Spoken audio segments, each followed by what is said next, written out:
This is the Jaguar E-Type Zero, and it's more E than any other E-Type. That's because it's an electric car. It's got no combustion engine in there. It's got a giant battery pack and an electric motor to drive the wheels. So other than the battery and the electric motor, this is just the 1960s Series 1.5 E-Type. So designed by the Classic division at Jaguar, who've made this as a mock-up to very wealthy clients who might want to change their classic Jaguar. This essentially replaces the powertrain of any XK engine from the 50s through to about the 70s. And what you can do is you can take out the engine and all the gubbins that go with it and replace it with a battery and an electric motor. The E-Type Zero weighs less than the actual original model because they've taken out some of the gubbins that might have powered the engine. So it actually loses about 80 kilograms of weight. And that means it accelerates faster than the original Jaguar. It goes up to 0 to 60 in about 5.5 seconds. Of course, because this is an electric car, you're going to have to stop and recharge it occasionally, and it has a range of about 168 miles, depending on how much you push it. This is a one-off car, and it's valued at about £1 million.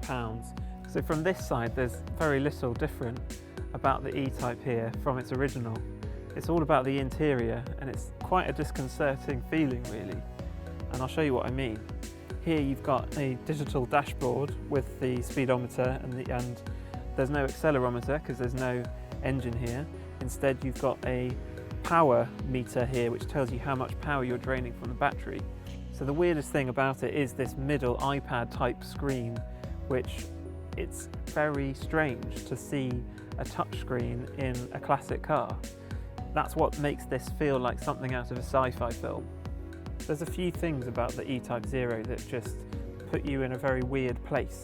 If you let go of the handbrake, there's a digital readout that updates to tell you that that's happened. If you turn off the key, which is an old style Jaguar E-Type key, your displays turn off. There's also things like you might expect in a Tesla, which is one of the most modern cars, but Jaguar here has done it in a 1960s car. You've got the power output there, you've got the efficiency, you've got what different driving modes, there's readouts saying kilowatts. It's a very weird experience, and if this is what the future is like, then I want to go there.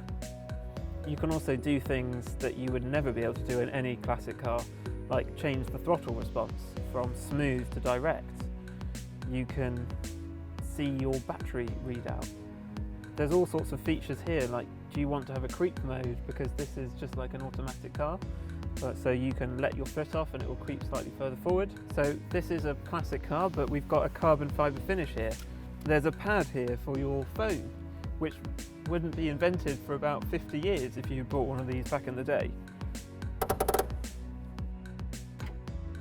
This is where the battery lies.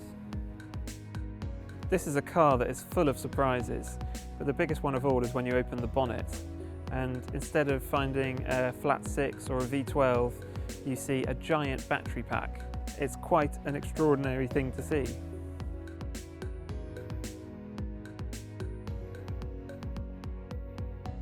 So in the boot, where the spare tyre might normally be, you've got all these electronic gizmos to step down the power to run the 12-volt battery, got a coolant system and lots of cabling, which again in the E-Type Zero is normal, but for a classic Jaguar this would be a very weird thing to discover in your boot.